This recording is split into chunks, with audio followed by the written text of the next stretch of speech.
Hello everyone, मैं हूं प्रतिभा, आपकी फिजियोथेरेपिस्ट। आज के इस वीडियो में हम बात करने वाले हैं फ्रोजन शोल्डर के बारे में। जैसे कि नाम साउंड कर रहा है, जमा हुआ कंधा। जब कंधे में धीरे धीरे दर्द होने की शिकायत शुरू होने लगती है, हाथ पूरा ठीक से ऊपर की ओर नहीं उठ पाता है, पीछे की तरफ नहीं जा पाता है, मूवमेंट में लिमिटेशंस आने लगती हैं, तो ये फ्रोजन शोल्डर के सिम्टम्स होते हैं। शुरुआत इसमें ऐसे ही होती है, धीरे धीरे सारी एक्टिविटीज और जो मूवमेंट है वो दर्द करने लगते हैं। और जब दर्द रहने लगता है तो हम खुद से ही हाथ को ऊपर उठाने से बचने लगते हैं, बजाय डॉक्टर के पास जाकर इसे ठीक कराने के।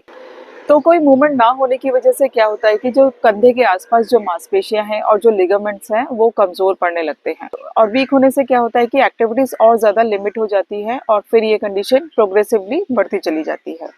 फ्रोजन शोल्डर को मेडिकली अडेसिव कैप्सुलाइटिस कहते हैं। मतलब कंधे के आसपास जो कैप्सूल है वो चिपक जाता है, वो कस जाता है। इसको दोबारा से खोलने के लिए जरूरी होता है फिजियोथेरेपी कराना और साथ में एक्सरसाइजेस करना। एक्सरसाइजेस करने से रेस्ट्रिक्टेड मूवमेंट की रेंज बढ़ने लगेगी और फिर बाजू स्मूथली हर डायरेक्शन में मूव करने लगेगी। तो अगर आपको भी फ्रोजन शोल्डर के शुरुआती सिम्टम्स शुरू होते हुए नजर आ रहे हैं तो कुछ सेट ऑफ एक्सरसाइजेस हैं जिन्हें आप खुद से कर सकते हैं और इस कंडीशन को ठीक कर सकते हैं। तो आइए एक एक करके सभी एक्सरसाइजेस के बारे में जानते हैं।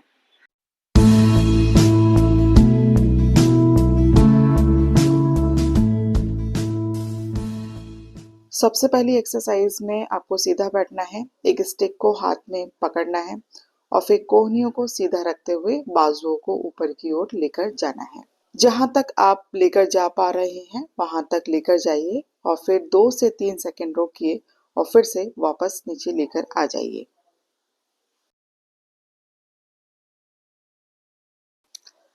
इसे 10 से 12 बार दोहराइए और फिर अच्छे से हाथ को रिलैक्स रहने दीजिए। करीब 2 मिनट का ब्रेक लीजिए और फिर सेकेंड एक्सरसाइज शुरू करिए।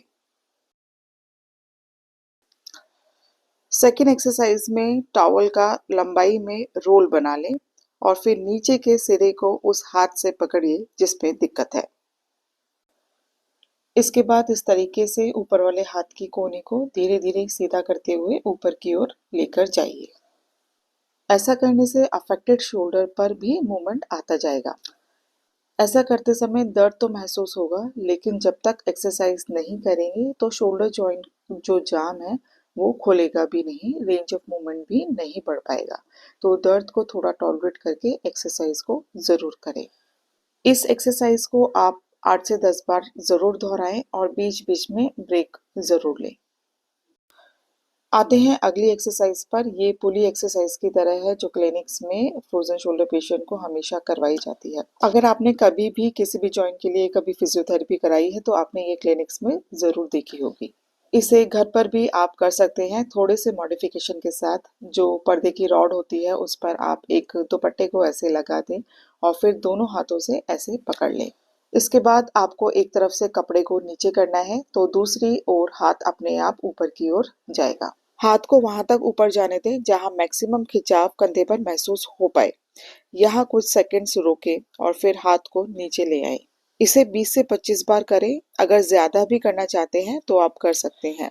ये एक्सरसाइज करने से शोल्डर जॉइंट का एबडक्शन रेंज ऑफ मूवमेंट बढ़ेगा, यानी साइड से ऊपर उठाने वाला रेंज ऑफ मोशन बढ़ेगा।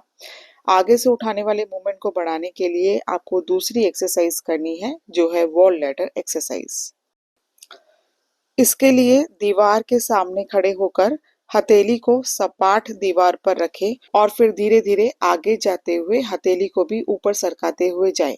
इसमें ध्यान रखें कि कोहनी जितना हो सके उतना सीधा रहे। बाजू को वहां तक ऊपर लेकर जाएं जहां मैक्सिमम खिंचाव आप कंधे के जोड़ पर बर्दाश्त कर पाए। कुछ सेकंड्स रोके जितना रोक पाए और फिर वापस से नीचे बाजू को ले आए। इसे 10 से 12 बार आप दोहराएं। अगली एक्सरसाइज में वो मूवमेंट करने की कोशिश करनी है जो सबसे पहली शिकायत पेशेंट को होनी शुरू होती है।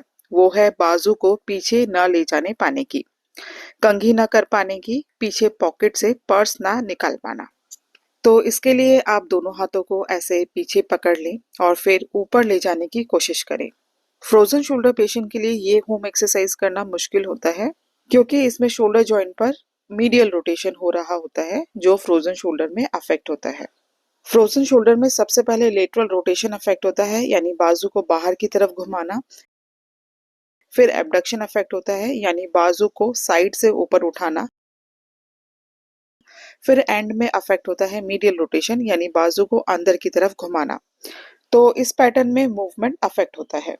धीरे धीरे टाइम के साथ एक्सरसाइज करने पर इन सभी मूवमेंट की रेंज बढ़ने लगेगी, हाथ खुलने लगेगा और दर्द में भी आपको आराम मिलने लगेगा। बात करते हैं अगली एक्सरसाइज की। इसमें उंगलियों को आपस में फंसाकर सिर के पीछे लेकर जाइए।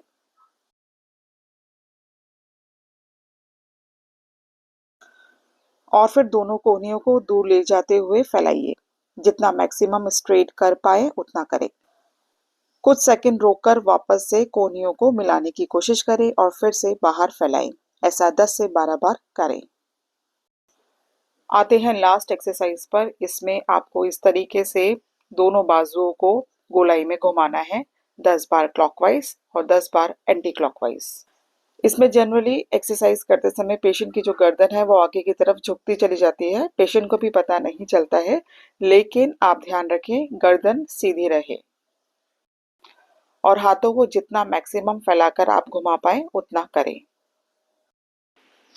फिलहाल इस वीडियो में इतना ही। अगर ये वीडियो आपको पसंद आई है तो वीडियो को लाइक ज़रूर करें और साथ ही दूसरों को शेयर करें, ताकि अगर किसी को ये परेशानी है तो उसको इस परेशानी का हल मिल जाए और वो एक्सरसाइजेस करना शुरू कर दे। Thank you.